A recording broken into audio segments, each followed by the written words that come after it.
हाय, hello, Ram Ram ji सारा ने। तो कैसे हो आप सब? आई होप सब अच्छे होंगे। और जो आज की हमारी वीडियो है वो है जो मैं एक चैलेंज शुरू कर रही हूँ जो मैंने आपको बताया था 90 डे चैलेंज। तो आज की वीडियो में मैं आपको बताऊंगी कि how 90 day challenge can change your life. ठीक है।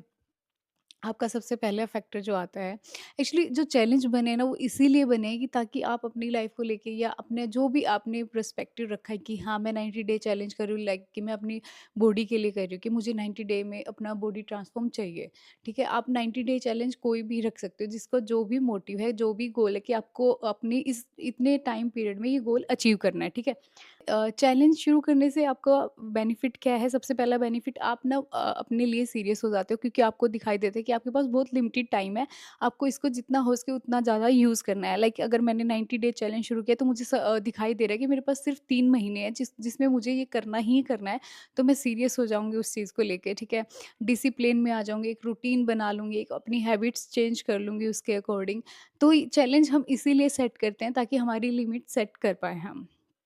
तो ओके, हम मैं अभी आपको 5 फैक्टर बताती हूँ 90 डे चैलेंज शुरू करने के। सबसे पहला फिज़िकल।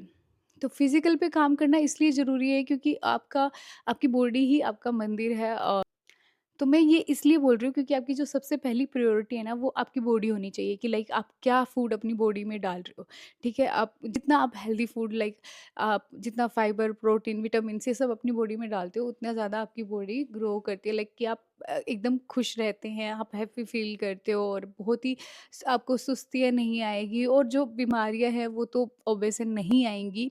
फिजिकल फिट होने में भी डिफरेंस है। लाइक आप दिखने में फिट हो, आप पतले हो, आप कहीं फैट नहीं दिख रहा है, लेकिन आप ज़्यादा स्ट्रेंथ नहीं है आपके अंदर, आप थोड़ा-सा भागते ही आपको साँस चढ़ रहे हैं, तो आप फिट नहीं हो। फिज़िकल फिट होने का मतलब है कि आप प्रॉपर तरीके से आप में स्ट्रेंथ है, आप हर चीज़ अच्छे से कर पा रहे हैं, आपकी बॉडी में कोई भी बीमारी नहीं है।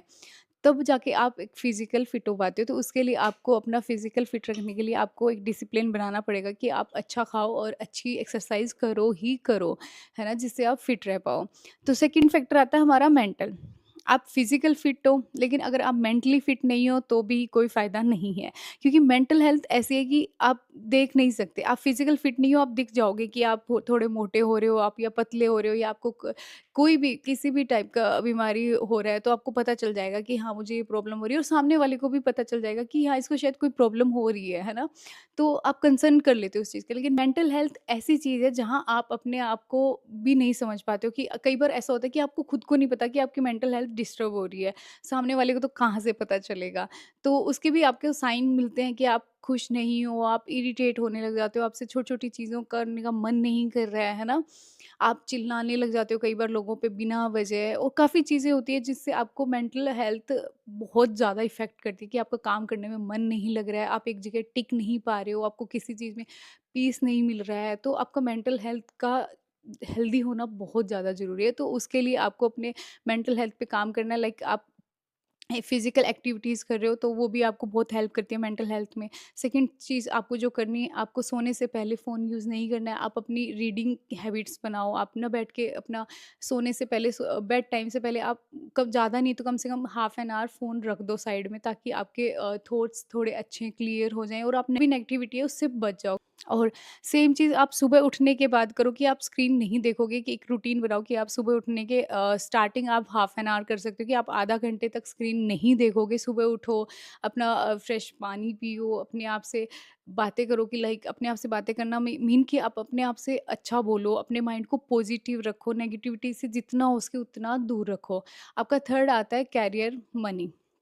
ये भी आपकी लाइफ में बहुत ज़्यादा इम्पोर्टेंट है कि आपका अगर करियर पे फोकस है, आपके पास पैसा है, तो आप नेचुरल खुश रहते हो। फिर ये बहुत बड़ा इफ़ेक्ट पड़ता है भाई इस चीज़ का, ये आप कभी भी नोटिस करना। अगर आप काम कर रहे हो और पैसा आ रहा है और आप अपने आप को बिज़ी रख पा रहे हो, तो आप नेगेटिविटी से बच जाते हो, ठीक है? दूसरा, आप खुश रहते हो ऑटोमैटिक, क्योंकि आपको लग रहा है कि हाँ, आप डेली अपना गोल अचीव कर रहे हो, डेली आपने कोई टारगेट रखा है, आप वो पूरा कर रहे हो, तो आप खुश रहोगे। तो जितना हो सके आपको अपने करियर का पर्सपेक्टिव है वो क्लियर रखना चाहिए, ठीक है? जब ये 2 पहले वाले फैक्टर क्लियर होते हैं, तो ये तीसरा ऑटोमैटिक हो जाता है। 4th चीज़ है, आपको काम करना चाहिए अपने रिलेशनशिप पे। रिलेशनशिप लाइक कि आप अपने फैमिली मेंबर से कितना टच में हो, लाइक आपके दोस्त कैसे हैं, आप अपनी फैमिली मेंबर को कितना टाइम दे रहे हो, या आपकी लव लाइफ कैसी चल रही है, ये बहुत ज़्यादा फैक्टर होता है इस चीज़ का भी आपकी ग्रोथ में। ठीक है, मेंटल पीस में भी इसका बहुत बड़ा रोल है कि आप अपनी फैमिली के साथ टाइम स्पेंड नहीं कर रहे हो। अगर आपके दोस्त अच्छे नहीं है, नेगेटिव हैं, तो फिर आपकी रिलेशनशिप का कोई मतलब नहीं है। तो आप रिलेशनशिप ऐसे लोगों के साथ बनाओ जो आपको ग्रोथ करने में हेल्प करे, जो आपको मोटिवेट करे, जो आपके रिलेशनशिप हमेशा ऐसे होने चाहिए कि आपके आस-पास के लोग ऐसे होने चाहिए जो हमेशा एक पॉजिटिव थॉट्स के साथ आपके साथ रहें, आपको ग्रो करने में हेल्प करें, ना कि नेगेटिविटी दें, ठीक है? जो लास्ट आपका 5th फैक्टर रहता है सेल्फ ग्रोथ। सेल्फ ग्रोथ में आप अपने आप की ग्रोथ देख सकते हो, लाइक कि अगर आपका ग्रोथ का मतलब ये नहीं कि आप आगे बढ़ रहे हो या किसी को दिख रहा है कि आप तो कुछ अच्छा कर रहे हो तो ही ग्रोथ है, नहीं। सेल्फ ग्रोथ का मीन है कि आप अपने आप को खुश रख रहे हो। जैसे कि आपको पेंटिंग करना पसंद है, तो आप अब अपने लिए टाइम निकालो, पेंटिंग करो। घूमना पसंद है तो घूमने जाओ। आपको जिस भी चीज़ में मन कर रहा है, रीडिंग करना पसंद है, रीडिंग करो। लाइक सेल्फ ग्रोथ यही होती है कि अगर आपका मन कर रहा है कि मैं ये चीज़ करूँ, उस चीज़ को आप करो, उस चीज़ पे काम करो, तो आपको ऑटोमेटिक अपने आप में खुशी फील होगी, और वो एक सेल्फ ग्रोथ ही है कि आप अपने आप को खुश रख पा रहे हो। तो 90 डे चैलेंज में हम इन सब चीज़ों पे काम करेंगे, और ये सब फैक्टर आपकी लाइफ को सच में चेंज कर देंगे। अगर तो thank you so much guys, मिलते हैं हम जल्दी नेक्स्ट वीडियो में, और काम करते हैं हम इन फैक्टर्स पे और 90 डे चैलेंज पे।